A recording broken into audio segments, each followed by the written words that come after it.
My lovely students, welcome to Pathological. In this session, we'll be discussing quantitative aptitude questions that have appeared in SNAP examination of plot 2 paper. और सारे के सारे 20 questions को discuss करेंगे. So if you not already subscribe to channel, make sure to subscribe channel और साथ में session को भी लाइक कर देना. स्टार्ट करते हैं सेशन को. So first question is from time and work as well as थोड़ा बहुत लॉगरिदम भी फंडा अप्लाई हो रहा है यहाँ पे और proportionality. So company's total output is given by the equation log of O that is equal to 2 times log of W plus log of T plus log of 5. और definitely questions जो आए हैं सेकेंड शिफ्ट में, these questions are lengthier, difficult भी हैं, difficult in the sense ये time taking है समझने में, तो definitely these questions are not at par with other shifts. तो फर्स्ट क्वेश्चन हमारा कह रहा है log of O that is equal to 2 times log of W plus log of T plus log of 5, where O हमारा given output है, W number of workers है, T number of working hours per day है और 5 एक constant है. Originally, if 20 workers work for 8 hours a day to complete a job, if each person now works for only 2 hours a day, तो how many people are needed to produce the same output? अगर output same ही चाहिए यानी कि left hand side same होगा दोनों cases में, ठीक है. राइट हैंड साइड को सिंप्लीफाई कर सकते हैं, log a plus log b that is equal to log of ab. So we can write 2 times log of w as log of w square. Similarly, log of t, log of 5 multiply हो जाएगा तो हो जाएगा log of 5t. Effectively हो गया log of 5t into w square. So log of O, this is equal to log of 5t into w square. We can compare these two कि O is equal to 5t times w square. ये हमारा relationship हो गया between O, T and W. But question में पहले वाले case में और दूसरे केस में आउटपुट तो सेम ही है और आउटपुट बेसिकली हमारा प्रोपोर्शनल है T इंटू डब्ल्यू स्क्वायर के, क्योंकि 5 से यहाँ पे कोई जरूरत नहीं पड़ेगा 5 का, ठीक है. तो आउटपुट हमारा proportional T into W square के पहले वाले केस में क्या रहा है और आउटपुट दोनों केसेस में सेम ही है, तो इफेक्टिवली हमारा जो आंसर है that will be depending upon T into W square, दोनों केसेस में सेम रहेगा.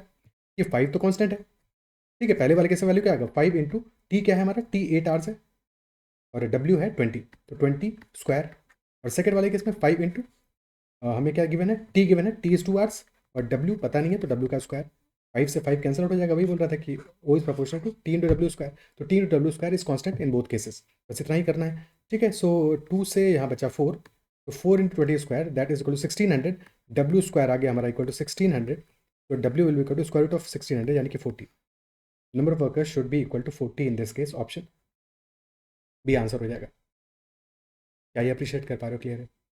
डेफिनेटली थोड़ा बहुत यहाँ पे जो चीज़ें इन्वॉल्व हो रही थी, तो this question was cumbersome, time taking था समझने में एग्जाम में, और लैंग्वेज भी था तो कन्फ्यूज भी हो गया. तो ऐसे क्वेश्चन को बाद के लिए रखना चाहिए था, ठीक है. अगला क्वेश्चन करते हैं. Next question.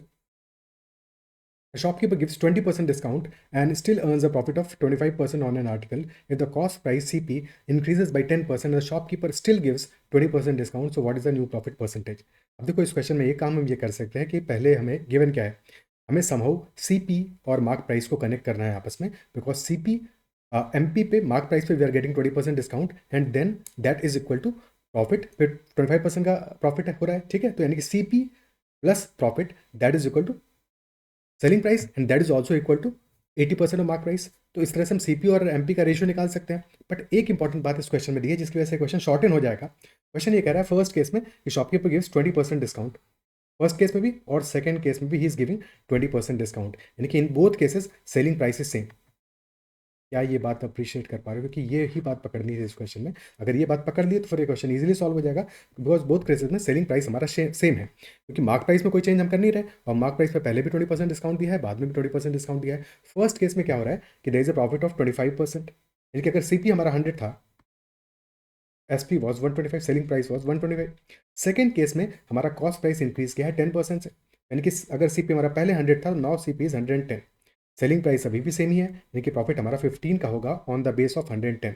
तो क्वेश्चन ये पूछ रहा है 1510 का क्या परसेंट होगा, ठीक है. 1510 का क्या परसेंट होगा, तो 15 upon 110 into 100, basically this is 150 by 11, 150 by 11, तो 11 वन 11 और फिर 40 बाई 11 यानी कि 13 एंड 7 बाई 11, तो रफली 13.63, 13.64. ऑप्शन डी आंसर आ जाएगा. अगर इस तरह से करोगे कैलकुलेशन कम रहेगा और इजिली ये क्वेश्चन सॉल्व होगा.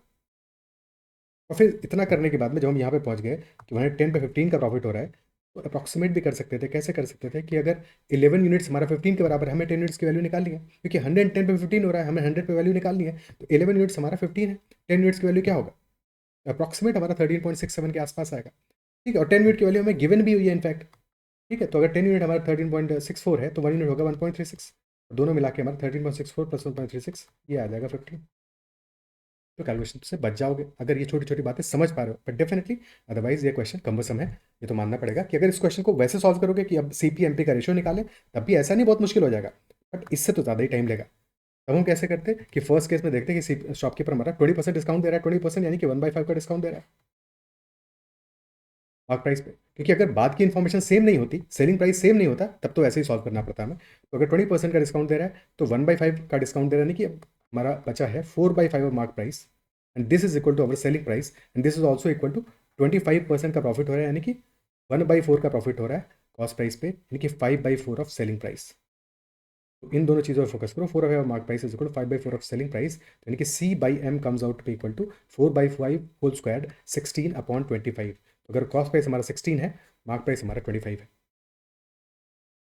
और फिर क्या हो रहा है इसके बाद में, कॉस्ट प्राइस पे 10% इंक्रीज कर रहा है, यानी कि now the cost price will be 16 plus 1.6 17.6, और मार्क प्राइस अभी भी क्या है 25 है, बट सेलिंग प्राइस क्या होगा, सेलिंग प्राइस इसका 4/5 होगा, यानी कि selling price will be 20।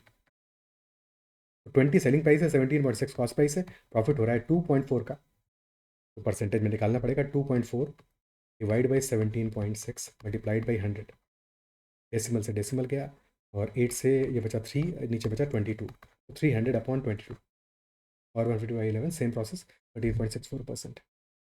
Okay, या फिर ऐसे देखते 3/22 निकालना है हमें। ठीक है, 3/11 पता है हमको, अगर 1/11 पता है 3/11 भी पता है। 3/11 होता है 1/11 होता है 9.09%, 3/11 होता है 27.27%, 3/22 जस्ट उसका हाफ होगा, डिवाइड बाई 2, 13.5 प्लस 0.13 यानी कि 13.63% ऑलमोस्ट। ओके, ये चीज़ें जितना कनेक्ट कर पाओगे उतना ही ज़्यादा क्वेश्चन फास्ट कर पाओगे, और स्पीड टेस्ट में ये सब चीज़ें बहुत मैटर करती हैं। कैलकुलेशन तुम कैसे अपना शॉर्ट एंड करते हो, कैसे छोटी छोटी बातों को समझते हो, और इन सब चीज़ों पे ही प्रैक्टिस करना, और आगे ध्यान रखना अभी आगे आने वाले कुछ दिनों में make sure to practice on these things. ठीक है, आगे बढ़ते हैं नेक्स्ट क्वेश्चन पे। तो pipe A and B can fill a tank in 12 hours and 15 hours respectively. अब पाइप सी क्या करता है, एम्प्टी करता है 10 आवर्स में। तो फटाफट से A B C 12 15 10, pipe C empty करता है, नेगेटिव हो गया, और वर्क हमारा आ गया 12 15 10 60 हमने वर्क मान लिया। एफिशिएंसी ऑफ पाइप ए क्या आ गया 5 आ गया, सॉरी 5 आ गया, बी का 4 आ गया, और सी का 6 आ गया नेगेटिव में। ठीक है, तो जब तीनों साथ में काम करेंगे कितना वर्क होगा, 5 + 4 - 6 यानी कि 3 यूनिट्स वर्क होगा when they are working together. और 3 घंटे तक साथ में काम किया है, एंड आफ्टर 3 आवर्स हमने पाइप सी को क्लोज कर दिया, तो 3 आवर्स के बाद में सिर्फ और सिर्फ पाइप ए और बी काम कर रहे हैं, but for the first 3 hours तीनों काम कर रहे हैं, तो वर्क डन इज 3 यूनिट्स। 60 में से 3 आवर्स में कितना वर्क हो जाएगा, 3 × 3 9 यूनिट्स। तो बचा हुआ काम ए और बी को करना है, तो एफिशिएंसी उनकी 9 है, तो डिवाइड बाई 9 कर दोगे, आंसर हमारा आ जाएगा 60 - 9 यानी 51/9, विच इज 17/3। से जाएगा 5 times 5 and 2/3 hours will be our answer. बिल्कुल कन्वेंशनल क्वेश्चन है, ये क्वेश्चन तो हो ही जाना चाहिए, ऑप्शन ए, और फटाफट होना चाहिए, होना तो एक बात है, फटाफट होना चाहिए, option A will be the answer. Okay, clear है बात, ठीक है, आगे बढ़ते हैं अगले क्वेश्चन पे। Next question, Manu scored 80% overall in the final exam of engineering. He scored 600 marks and the maximum possible marks were X. कितने हैं X नहीं पता, निकल जाएगा इजीली क्योंकि 80% की वैल्यू में पता है, बट क्वेश्चन में हमें पूछा क्या गया, he needed 40% the maximum marks to pass, how many marks did Manu score more than the passing marks. इतना सिंपल क्वेश्चन है, अगर बात को समझ गए कि 80% ओवरऑल मनु ने स्कोर किया है, दैट इज इक्वल टू 600, और 40% पासिंग है, 40% पासिंग है, तो अगर 80% 600 है तो 40% कितना होगा, हाफ होगा उसका, 300 होगा, तो डिफरेंस कितना आएगा, 300 तो डिफरेंस आएगा, वही तो पूछ रहा है, मोर देन पासिंग मार्क्स, 300 ज़्यादा स्कोर किया है, ऑप्शन सी आंसर है। टोटल मार्क्स निकालने की जरूरत नहीं है, 80% पहले से पता है, तो 40% क्यों निकालोगे, कुछ भी और नहीं करना। 80% और 40% का गैप भी 40% ही होता है, तो 80% का हाफ ही हमारा गैप है, 600 का हाफ, यानी कि 300 should be the answer. 10 second question है, अगर एक बात समझ में आ जाती है तो, 10 सेकंड मतलब पढ़ने के बाद में। ओके, अदरवाइज जितनी एक्स्ट्रा चीज़ें निकालोगे उतना ज़्यादा अपना time बढ़ाओगे। Next question. Length of a circular track is 1200 meters. Speeds of A and B are 7 meter per second and 5 meter per second respectively. Whenever they meet, they rest for 10 seconds and continue the race again. So how many meters will A travel if they are going to meet at the starting point for the first time? तो पहली बार कब मिलेंगे, कितना distance ए ने travel किया होगा तब तक, that is what the question is asking. तो हमें ए और बी का स्पीड्स गिवन है, और स्पीड गिवन है यानी कि क्योंकि ए और बी सेम टाइम के लिए ट्रैवल किए होंगे, भाई स्टार्ट सेम टाइम पे किया है तो सेम टाइम के लिए ट्रैवल किए होंगे। ठीक है, सो स्पीड का रेशियो है 7:5 in the most simplified form, इससे ज़्यादा इसको सिंप्लीफाई नहीं कर सकते, 7:5 है, ठीक है। और अगर रेशियो 7:5 है, कब मिलेंगे पहली बार? पहली बार वो तब मिलेंगे, स्टार्टिंग पॉइंट पे मिलना है, स्टार्टिंग पॉइंट पे, ठीक है। तो स्टार्टिंग पॉइंट पे पहली बार तब मिलेंगे जब उन्होंने integer number of turns cover किए होंगे, integer number of lapse cover किए होंगे दोनों ने, इजंट इट सो? पहला मीटिंग स्टार्टिंग पॉइंट पे तब होगा when they both have covered integer number of lapse, isn't it so? क्या ये समझ पा रहे हो? ठीक है, तो 7:5 है। नंबर ऑफ मीटिंग पॉइंट्स कितने होंगे? 7 - 5, because they are moving in the same direction, ठीक है। सबसे पहले सिंप्लीफाई किया, 7:5 से ज़्यादा और उसको सिंप्लीफाई नहीं कर सकते।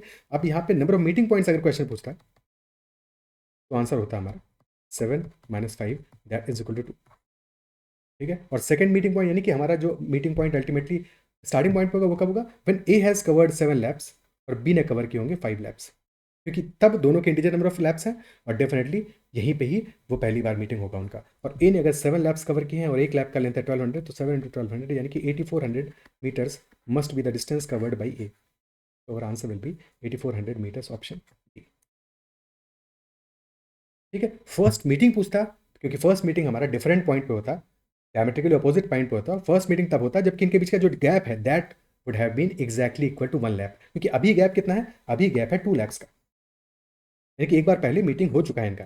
पर वो मीटिंग कहाँ पे हुआ था? मिड पॉइंट पे हुआ था, ठीक है। मिड पॉइंट यानी डायमेट्रिकली अपोजिट पॉइंट पे, स्टार्टिंग पॉइंट के जो अपोजिट पॉइंट होगा वहाँ पे मीटिंग हुआ, क्योंकि दो ही पॉइंट है मीटिंग पॉइंट्स।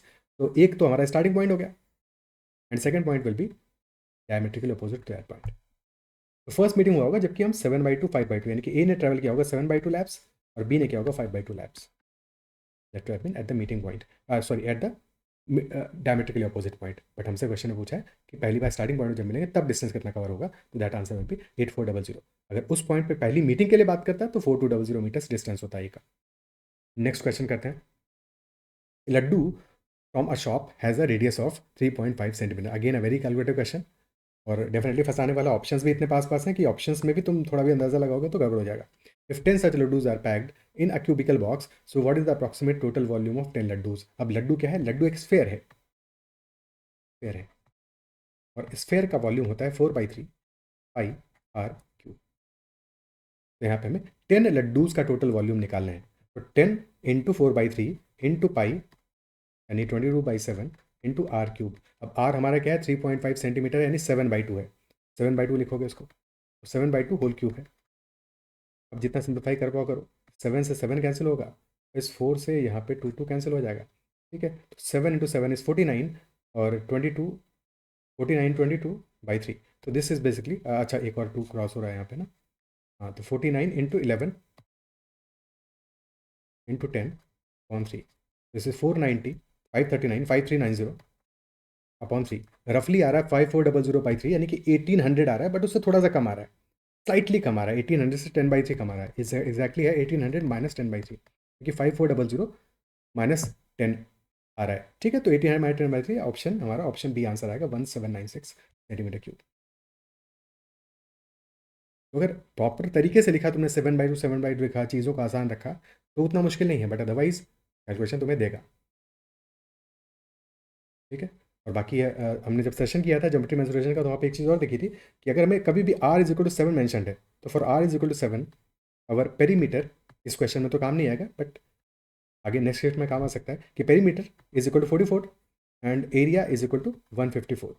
और अगर हमारा रेडियस इसका मल्टीपल है, 7 से 14 होता है, डबल होता है, तो पेरीमीटर भी डबल होगा, बट एरिया 4 टाइम्स हो जाएगा, एरिया स्क्वायर में चेंज होगा ना, ठीक है। तो अगर हमारा रेडियस हाफ होता है यानी 3.5 होता है, तो पेरीमीटर भी हमारा हाफ होगा और एरिया 1/4 हो जाएगा, एरिया 1/4 हो जाएगा, ठीक है। हालांकि इस क्वेश्चन में कोई बहुत ज़्यादा उससे फर्क नहीं पड़ेगा, बट यहाँ पे हम लिख सकते थे कि this is equal to 4/3 into r into pi r square, ठीक है।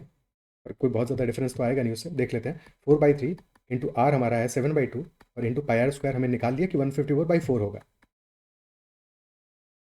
तो 4 से 4 कैंसिल आउट हो गया, 10 से मल्टीप्लाई तो करना ही करना है, तो हमारा ये वैल्यू आ गया। और क्या कुछ कैंसिल होगा? क्या कुछ भी कैंसिल होगा? 154 इंटू 7, तो 1078 10,780 डिवाइडेड बाई 6, तो हाँ 10,800 पे आता है, मतलब -20/6 आ रहा है बेसिकली, 1800 - 20/6, लगभग उतना ही कैलकुलेशन है। ठीक है, बट तो क्योंकि ज़्यादा फर्क नहीं पड़ेगा, एक बार तो आर एडिशनल आएगा ही आएगा। एनीवे, समझ गए होगे कि हम अपने लिए कैलकुलेशन को कैसे आसान कर सकते हैं। अगर 3.5 लिखते बार बार तो कैलकुलेशन थोड़ी सी ज़्यादा कम्बरसम होती। 7/2 इज़ मच बेटर। तो जितना सिंप्लीफाइड फॉर्म में लिख सको अपने क्वेश्चन को, अपनी लैंग्वेज को, अपने कैलकुलेशन को, उतना बेटर है। ओके, आगे बढ़ते हैं नेक्स्ट क्वेश्चन पे। Two poles of 10 meters and 15 meters stand upright on a plain ground. The distance between their feet is 12 meters. तो distance between their tops क्या होगा? तो feet हमारे distance पे है क्या? 12 meters की distance पे है। दो poles हैं हमारे 10 और 15, उनकी height है। 12 is the distance between them. This is 10, this is 15. So this here, this is 5. अब 12 base है तुम्हारा, 5 height है, right angle triangle बन रहा है, this must be 30. जितना जल्दी ये बात पकड़ पाओ, ऑप्शन डी आंसर हो जाएगा। ठीक है, 12, 5, 30 आधे को इंटरप्रेट स्ट्रेट अवे अप्लाई हो रहा है। Next question. Average income of 25 employees is 8.4 lakhs. 5 new people join with an average salary of 12.6 lakhs and 3 more with an average salary of 6 lakhs. तो find the new average salary. नया average salary हमारा क्या होगा? 25 employees are already there with salary 8.4 lakhs. Option जो दिए हैं, option देखो अपने मर्जी से मैंने लगाए हैं। ऑप्शन एग्जाम में डिफरेंट आए होंगे ऑब्वियसली। ठीक है, 25 8.4। अगेन ये क्वेश्चन भी है कि थोड़ा सा परेशान करने वाला है कैलकुलेशन वाइज। तो 25 8.4, 5 12.6।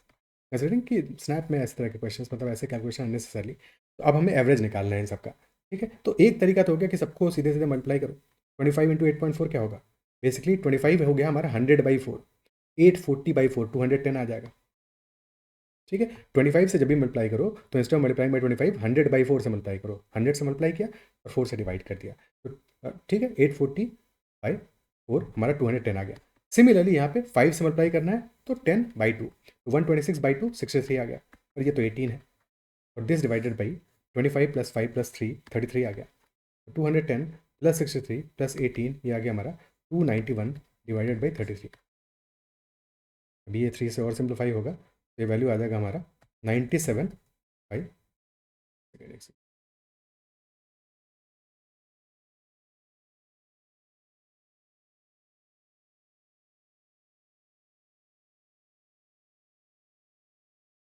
97/11 क्या कर रहा था? 11 को काट के 97/3 लिख रहा था, इसलिए मुझे कंफ्यूज हो गया क्या गलती हो रहा है। 97/11 हो जाएगा। ठीक है, सो बेसिकली आ गया this is equal to 8 and 9/11। ठीक है, तो 8.81 लैक्स हमारा वैल्यू आ जाएगा। ऑप्शन बी आंसर आ जाएगा। ठीक है, क्या ये बात क्लियर है? और अगर कैलकुलेशन थोड़ी टिपिकल हो तो ऐसे क्वेश्चंस में हम एक अज्यूम्ड एवरेज भी मान सकते हैं कि किसी वैल्यू का एवरेज मान लो और अकॉर्डिंगली सॉल्व कर लो। कि कोई एक वैल्यू ले लो, उसको एवरेज मान लो। फॉर एग्जांपल जैसे मान लो हमने 8.4 का एवरेज अपना मान लिया होता है कि 8.4 हमारा एवरेज है, तो उससे डेविएशन ले लेते। 8.4 अगर एवरेज है तो 8.4 को जीरो मान लिया, कि पहले ही लिख लिया कि 8.4 तो हमारा एवरेज है ही। प्लस अब डेविएशन 8.4 से 12.6 कितना आता है? 4.2 ज़्यादा है, प्लस 4.2 हो गया, और 6 हमारा 2.4 कम है। ठीक है, सो 8.4 तो पहले हमने वैल्यू बाहर ही लिख लिया। अब डेविएशन जो 4.2 है, 4.2 इंटू 5 कितना होगा?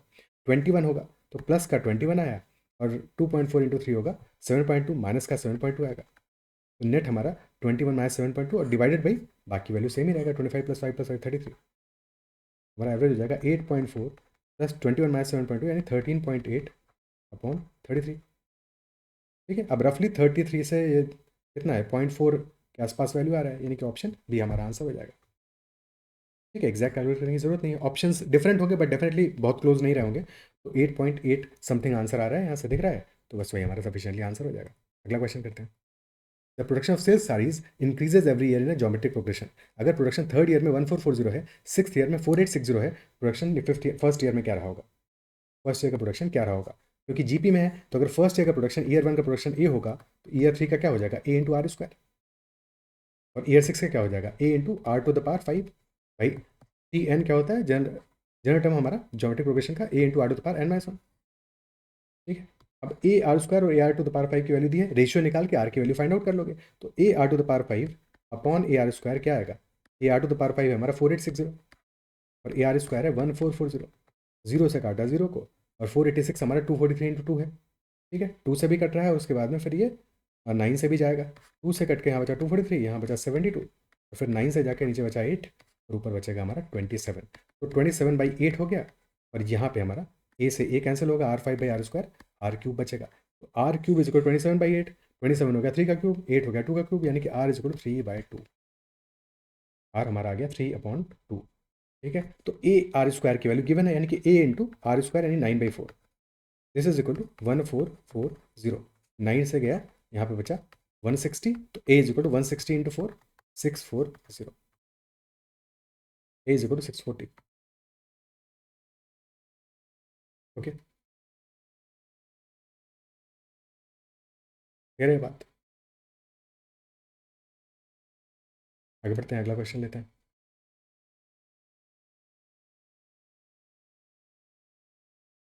Monthly profits earned by a company are in a arithmetic progression.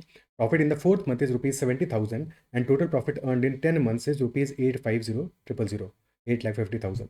Fourth month का जो profit है, profit in the fourth month that is 70,000 and total profit in 10 months, sum of 10 months that is 850,000। ठीक है, तो अगर सम हमारा 10 months का given है तो क्या ऐसे एवरेज नहीं निकाल सकते? एवरेज हमारा कितना आ जाएगा? Average of 10 months will be 85 के।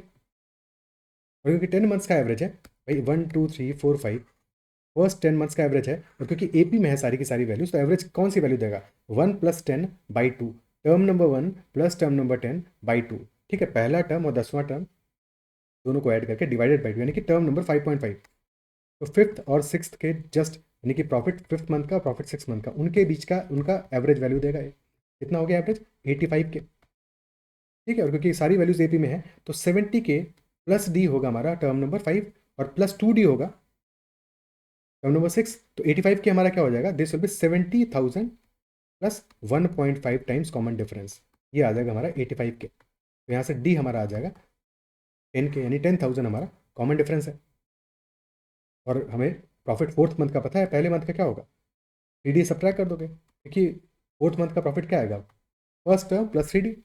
तो 3D सब्ट्रैक्ट कर दो 70 के में, और डी हमारा 10 के है, तो 70 माइनस 30, 40,000 हमारा आंसर आ जाएगा।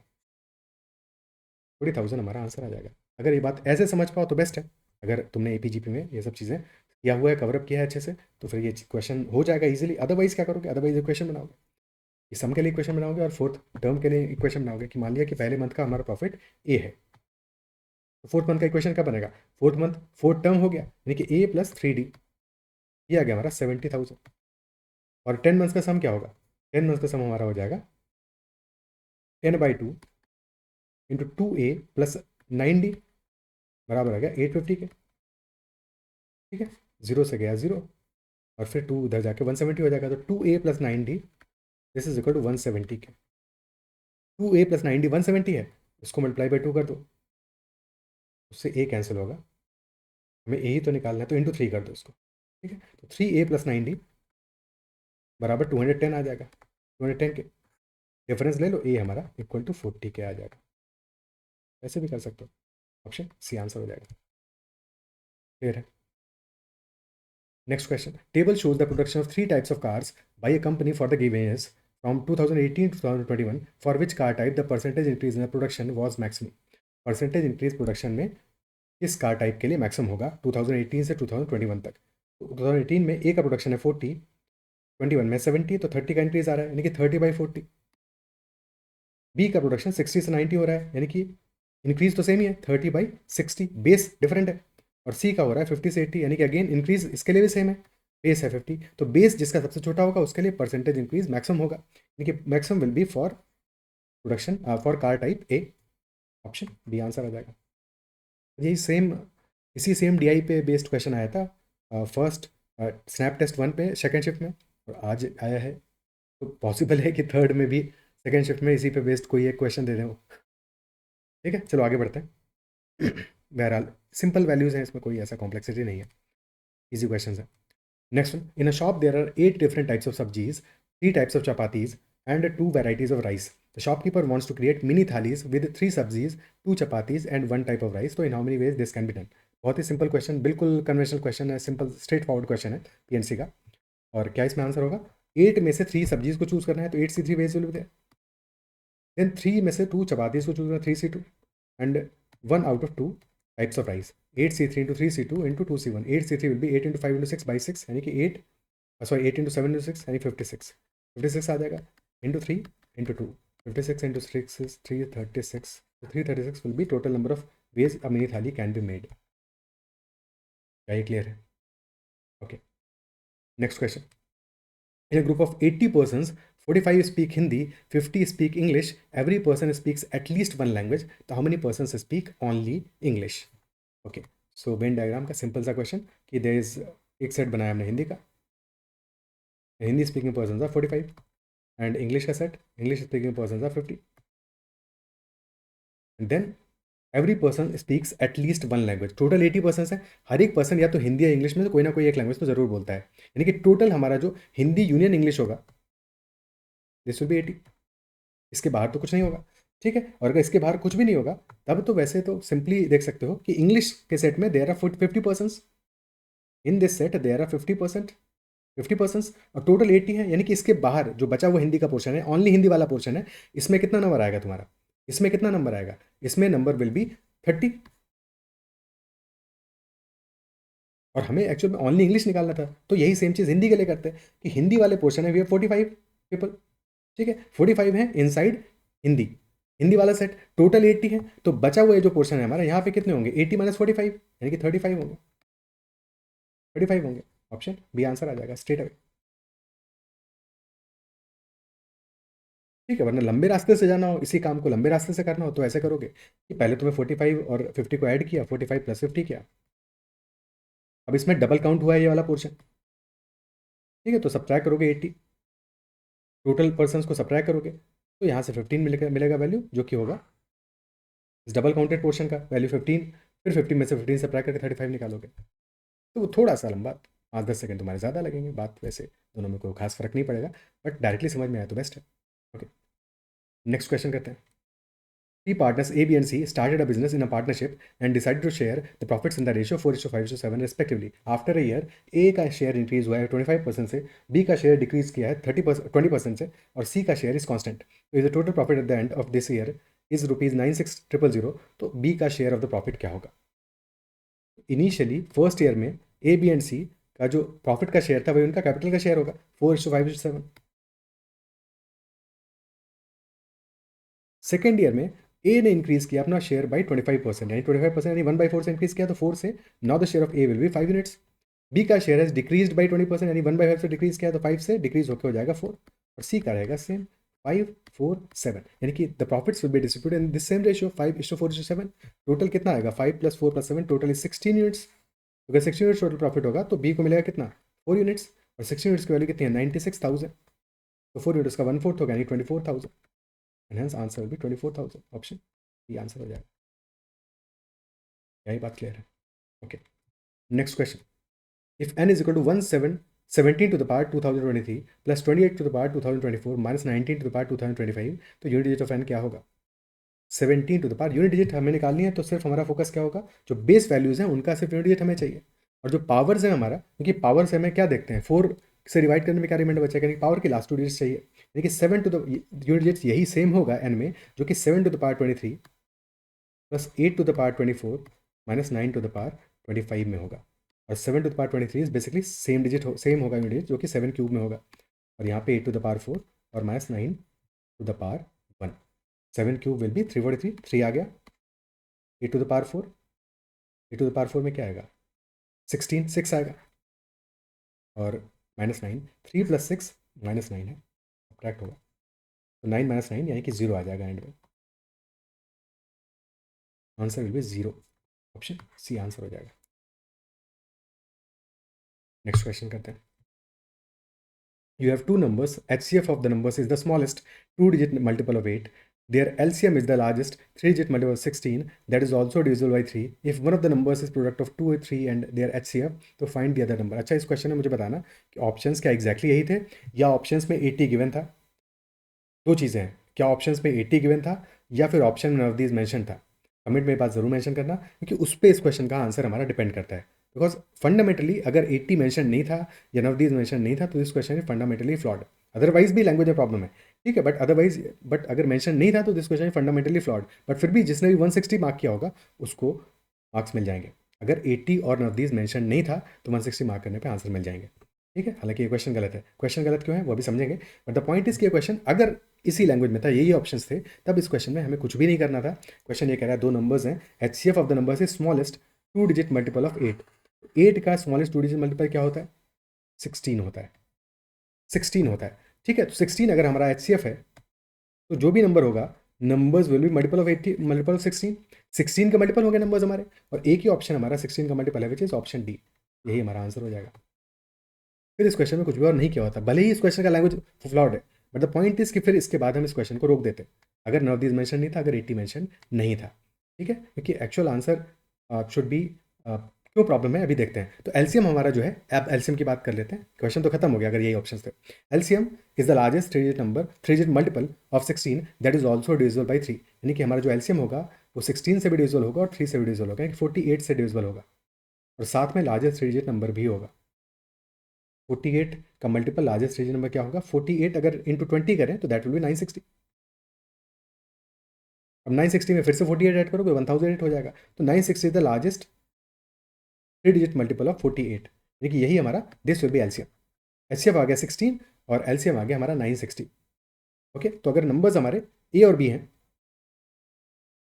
तो A will be 16 into x और बी होगा 16 इंटू वाई। ठीक है, एचसीएफ इंटू समथिंग और एचसीएफ इंटू समथिंग, और हमारा एलसीएम क्या आ जाएगा?